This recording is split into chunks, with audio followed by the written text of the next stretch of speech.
Good afternoon to all of our viewers. As always, my name is Ron and I'm joined by Matt today, and we are both extremely happy to present to you today's webinar.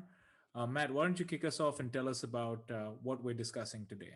Absolutely, and thank you for that introduction, Ron. Very good afternoon to everyone who's joined us. We're excited to get into this, a webinar about real-time Salesforce integrations using ArcESB. And we think that this is going to really tie together two things. One is something we've been talking about in the past few webinars, namely APIs, web connectivity.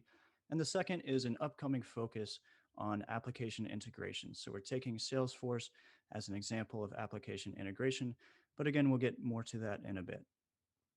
Right, so as always, today's webinar is going to be structured in a quite a familiar way. We have a short presentation for you that will just introduce you to ArcESB for those of you who are first-time viewers and kind of contextualize the problem we're looking to solve today, which is about Salesforce integrations. We're going to follow that up with a live demonstration to show you how to actually set up an integration like that in ArcESB. And then we're going to open the floor up to all of you for any questions you might have. Matt, you want to give us a brief introduction for ArcESB?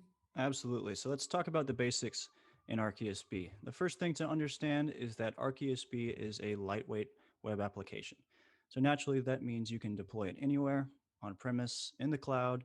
You can use containerized deployments like Docker.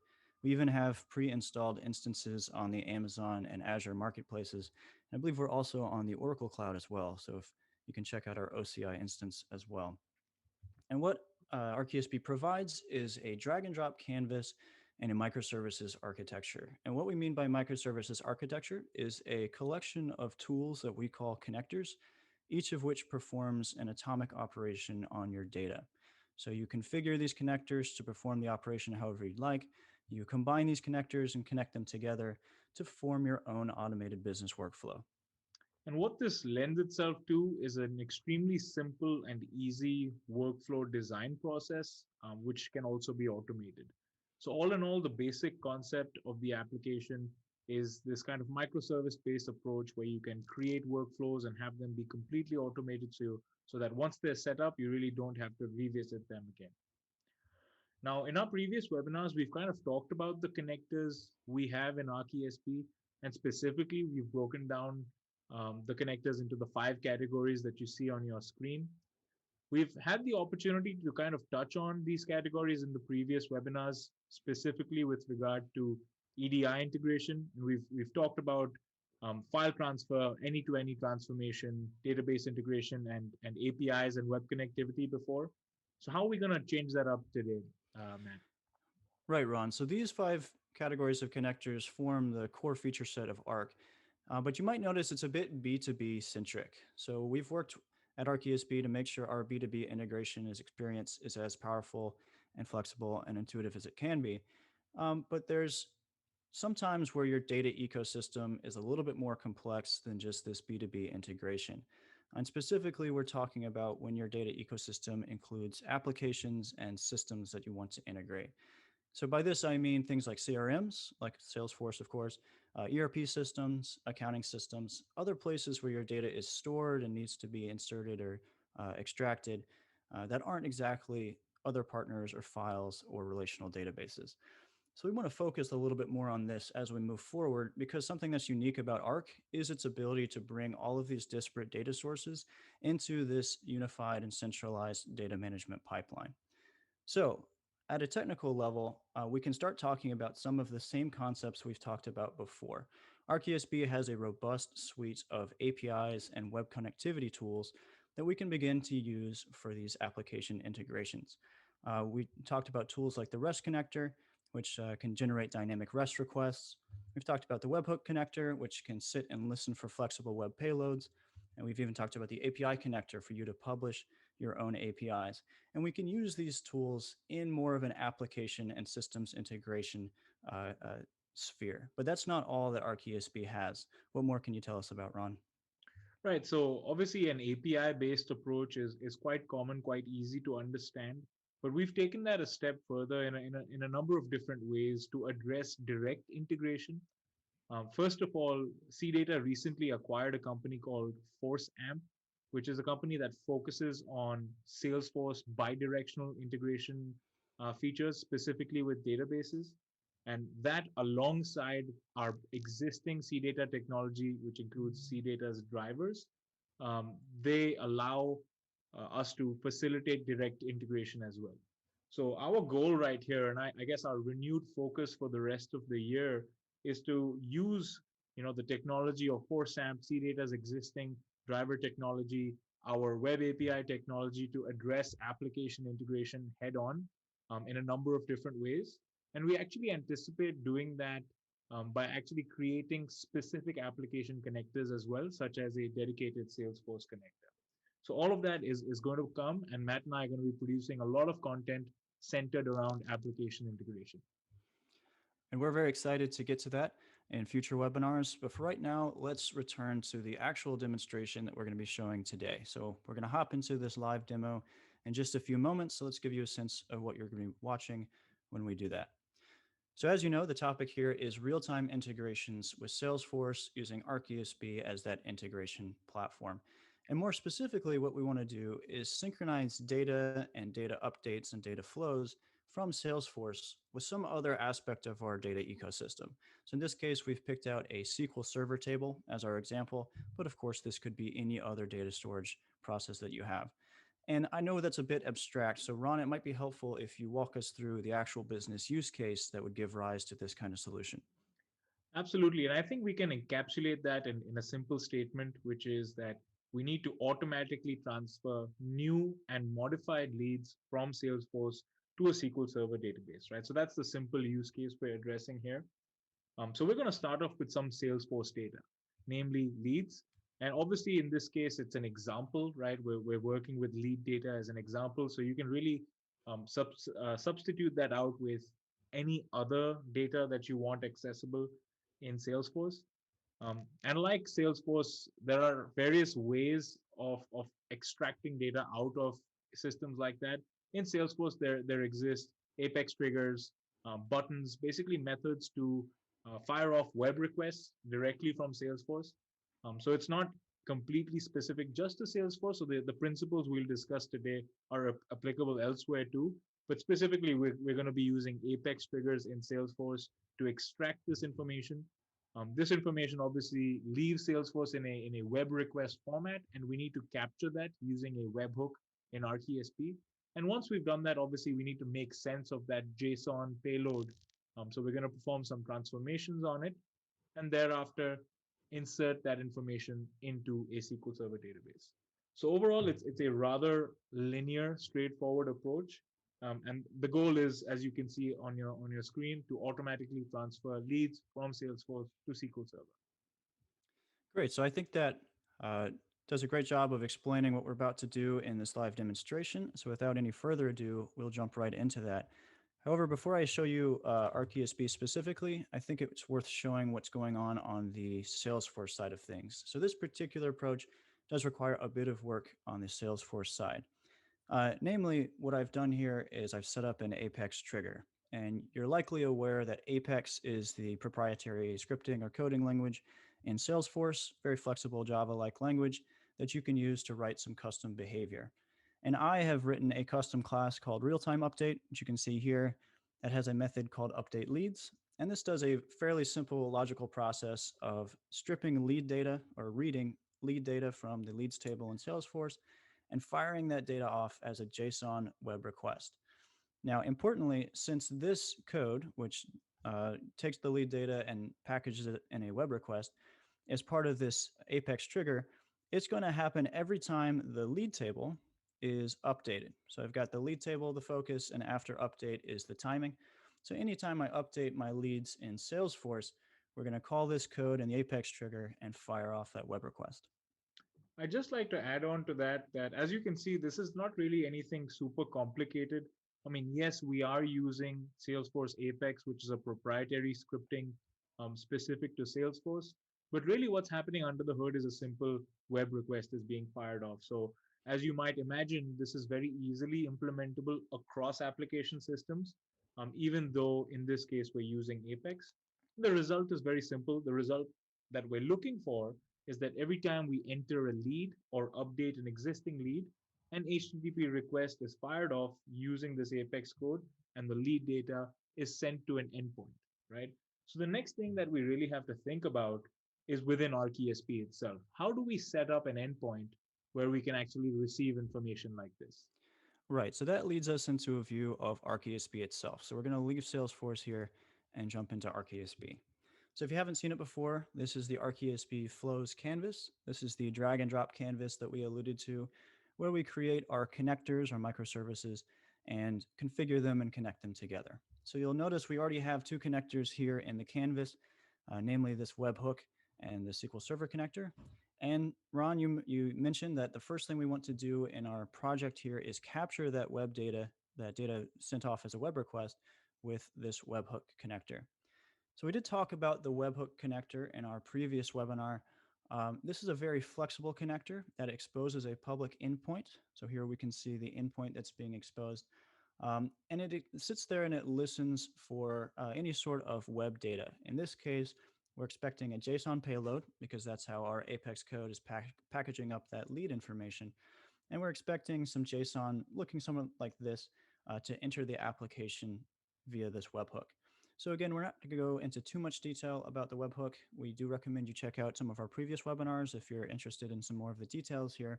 But from a high level, this webhook connector is what's ensuring that the data from Salesforce is going to enter our ArcESB pipeline.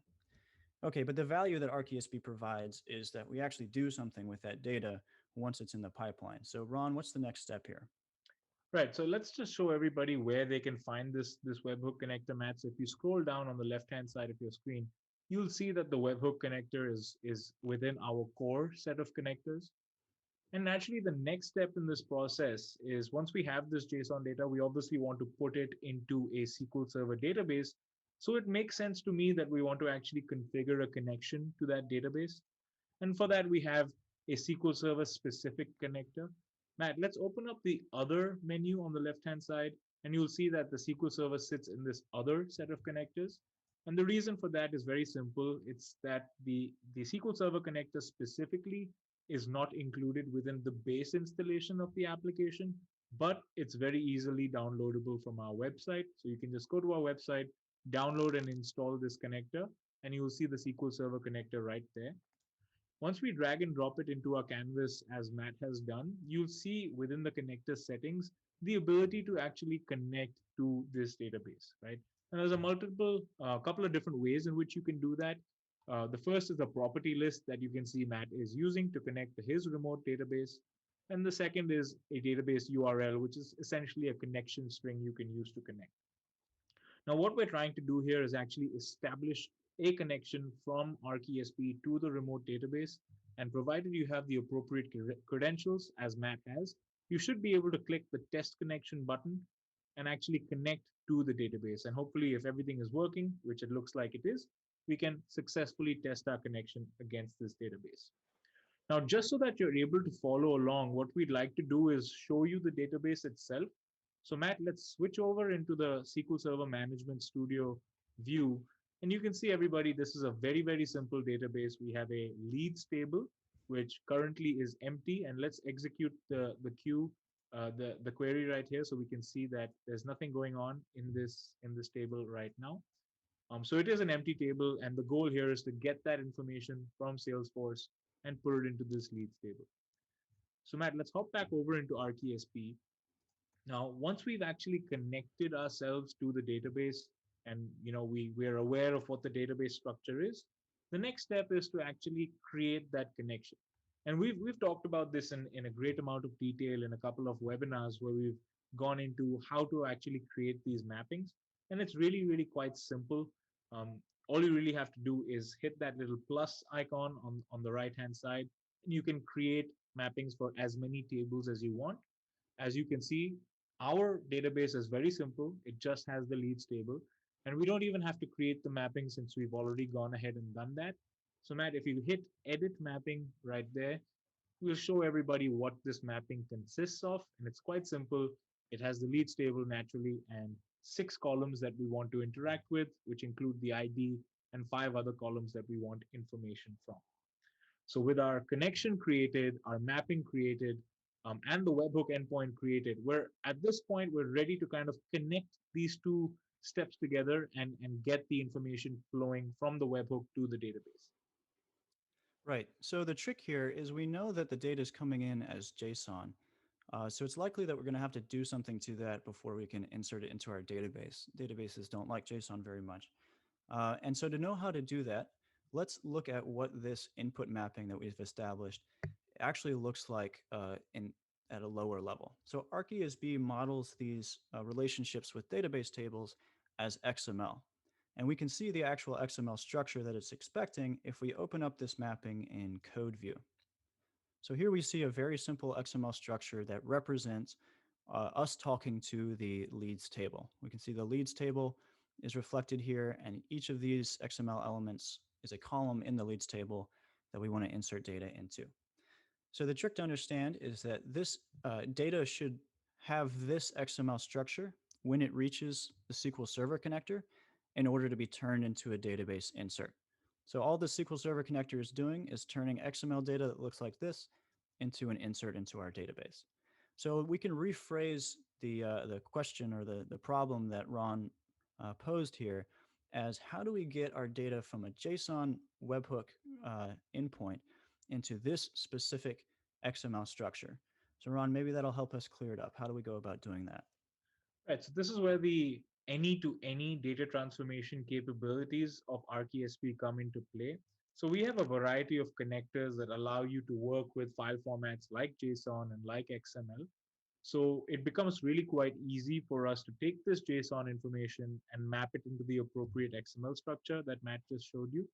So for that, let's go ahead into the core connectors, Matt, and let's find our JSON connector. And let's throw that into our canvas. And this connector is quite simple. What it does is it translates JSON information into a corresponding XML template. Now, that XML template isn't necessarily going to be the same as what Matt wants it to be, which is his database template. So really, we need to think about how do we take a JSON translated XML and make it look like the XML template that we want within the SQL Server database. So for that, we have a specific connector, which is the XML map connector. It's actually one of the most powerful connectors in ArcESB in that it enables a lot of different use cases. So again, we've covered this in a previous webinar. So Matt has a pre-configured version of this. So Matt, let's go ahead and throw that in the middle there. And just so we don't gloss over the intricacies of this, why don't we go ahead and yeah, connect the connectors and let's look at the XML map settings specifically. So what we can see here is a source file and a destination file. And the source file is coming, of course, from the webhook connector in the JSON translated format. So this is an XML that is a translation of the JSON payload. And on the right-hand side in the destination template, we can see the leads table mapping that we want in the SQL Server database. It's really quite simple to define relationships from your source template to your destination template. All it really takes is some drag and drop so that we get the appropriate information and the appropriate fields from the source rather mapped to the destination. All right, so with this all configured, it's about time to test out our flow and make sure we've set up everything correctly. So just as a quick recap before we show it off, what's happening here is we're receiving a JSON payload from Salesforce. We're translating that into XML. XML is the common intermediary format that ArcESB likes to use for any sort of data transformation or bringing together, integrating disparate data sources. We like to bring that all into XML in the middle. So that's this step right here. Then one of our most powerful tools here is mapping that XML into the specific structure that we need, because that specific structure is then converted into a database insert here in the SQL Server connector. So if everything is going right and we've saved our flow changes appropriately, all we need to do is fire this flow off starting in Salesforce, and it'll automatically be updated in our SQL Server backend. So I'm going to hop into Salesforce. Here is the leads table, as you can see, currently empty for the purposes of this demonstration. And let's go ahead and add a new lead. Let's fire off this flow. Of course, I'm not interacting with ArcESB directly here. I'm only interacting with Salesforce. the point of our ArcESB setup is that all of my interactions here in the Salesforce lead table are still going to be captured automatically in ArcESB and in SQL Server. So I won't spend too much time on the data entry here. Let's use some of the auto-filled information for my name. And to give myself a title, why don't we make me CEO of the company for a day? It's not every day that you get an opportunity to do that. So let's go ahead and save this new lead. So this might have just, this represents your sales team might have just contacted me, for instance, and I'm a promising new lead for your company. So they insert that data into Salesforce. And if everything is working properly, we'll find that Salesforce information reflected here in the webhook connector. So we see that this data has just come in as part of a web request and been captured by this webhook. So let's look at what this looks like to verify we're getting the right information from Salesforce. All right, so here we see this JSON payload that we expected. It's got my name in it. It's brilliantly showing off my new title. So this all looks good. So since ArcESB uses automation to ensure that data flows through the pipeline automatically, I don't even have to do anything here to ensure that the data was translated into XML, mapped into the appropriate format, and even sent off into SQL Server as an insert query. So here in the input tab, we can see that that data we just received from the webhook is already sent off. So assuming that this is all configured correctly, I can hop once again back into SSMS. And if you recall, just a few seconds ago, we ran this basic select query to show that the table was empty.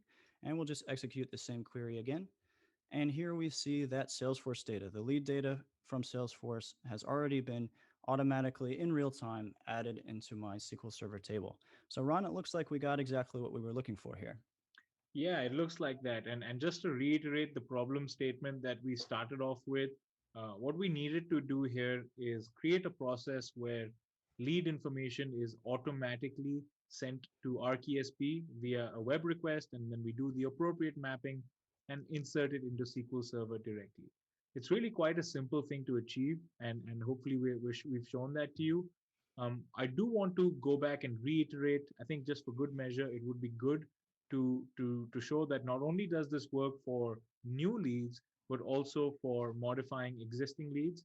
So Matt, let's go back into Salesforce and modify that lead because something wasn't sitting quite right with me. And the idea of you as CEO is simply terrifying, to be honest. So let's go ahead and throw in Bugs Bunny, please, as the CEO. Far friendlier. Can't deny that. Yeah, much better. Seriously makes me feel much better. Okay, so let's go ahead and save this.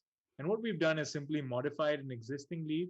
And ideally, what we'd like to see happen is that record that we had in the SQL Server database be modified accordingly as well. So if we go into ArcESB once again, what we should see is that second webhook request, that second web request from the modified lead has been received, and then the same process has been translated, mapped, and finally sent over into SQL Server as well.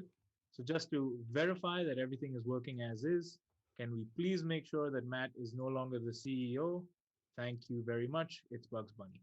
So that's how simple it is for you to create a webhook-based, a web request-based integration with Salesforce. And obviously the principles we've kind of discussed today go well beyond just that and can be applied to several application systems as well. So that's really it in terms of what we have to show you. I guess the floor is open for all of our viewers for any questions that you might have. Please go ahead and use the Q&A section or the chat section to send over your questions, and Matt and I will do our best to answer them. We do have a few questions already. So Matt, why don't we just start addressing them? All right. So the first question is from a user who is asking if this workflow that we've built right here is powered by ForceAmp. That's a very interesting question, and the simple answer is no, it is not. We've recently acquired ForceAmp, and a lot of the technology we've showed you right here has existed in ArcESB for quite some time. So no, this is not powered by ForceAmp, but we are very excited to show you what our partnership with ForceAmp will bring in the form of Salesforce integrations in the near future. All right, Matt, why don't you take the next one? This user is asking, what about direct integration instead of a web-based approach? Okay, yeah, great question. And I believe I alluded to this towards the beginning of our presentation. This webinar is a bit of a lead in to more Salesforce and other application focused content. And we thought it was a good idea to tie together what we've been talking about in the recent past with webhooks and API and web connectivity with this world of application integration. So this is a fairly narrow, specific use case of this application integration using these webhooks and this web connectivity to accomplish it. But ArcESB can also do the direct integrations, leveraging the power of CData and CData's universal connectivity. Uh, since CData's power technology is built into ArcESB, we have that ability to treat any of your remote application systems as if they were databases and bring them into the data pipeline. It's worthy of an entire new webinar, so I don't want to get too much into the answer right now. But please, if you're interested in that direct integration with Salesforce, do stay tuned. That will certainly be the focus of our upcoming content.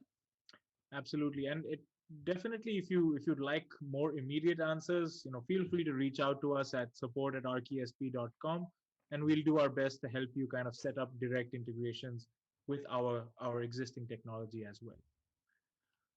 Okay, Matt. So the next question is, I don't want a database integration, but I want to create CSV reports. Is this possible?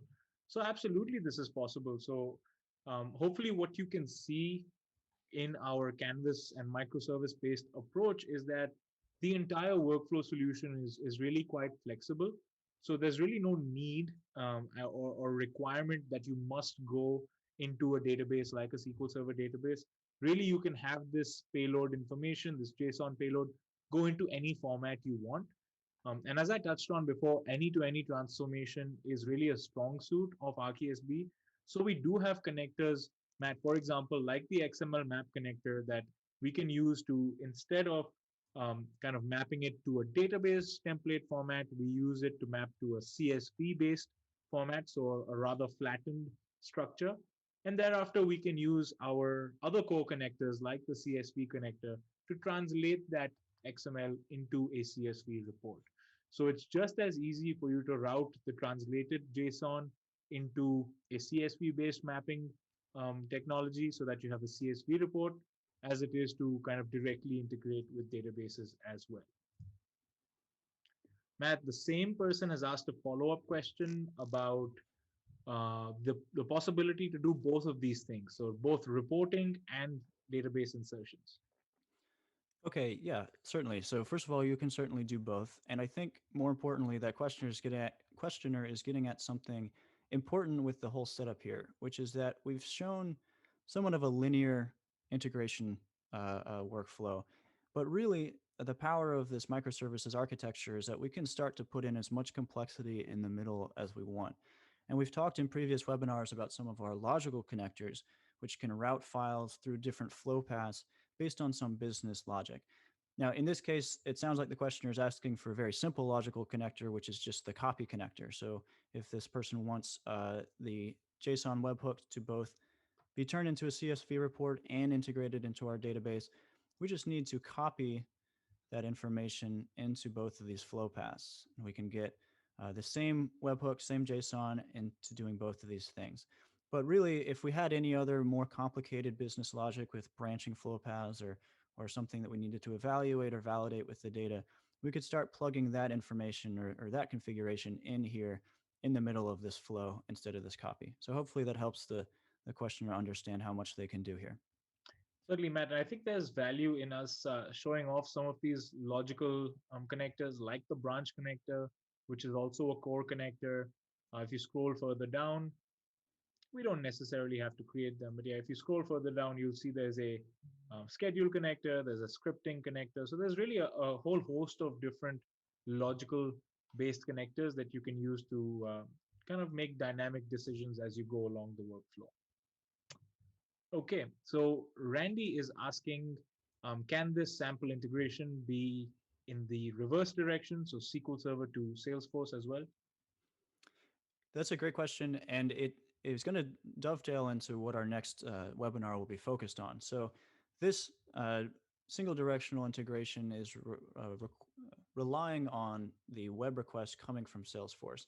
sounds like this person wants to take data out of the database and insert it into Salesforce. So that's more of what we mean by this direct integration, right? Not sitting and listening for Salesforce, but rather going and establishing the connection ourselves. So in this case, we would use the CData drivers and the CData connector, which again, I suppose I don't need to create to make the point. Um, and using CData's universal connectivity, we can establish that connection to Salesforce, treat any of the Salesforce tables, like the leads table we've been using, as if it were any other database table, and make an integration just like we've made with SQL Server. So in this case, we'd make an input mapping to Salesforce instead of an input mapping into SQL Server. So yes, it is certainly possible. We're not going to, I don't quite have the time to sit here and work it out for you live, but once again, this is going to be the focus of our next webinar. So it sounds like you might be interested in watching us do that live next time. Also, I should add, Randy, that the CData connector offers us a direct integration solution. But if you want to stick with a web-based approach like we have for this webinar, we also have those API connectors that we were talking about earlier.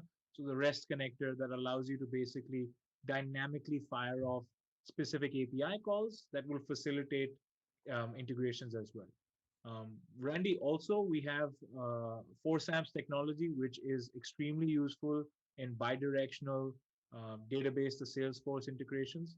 So there's really quite a multitude of options that we have. And if you'd like to explore them in greater detail, of course, if you reach out, I'll be happy to set you up with a live demonstration as well.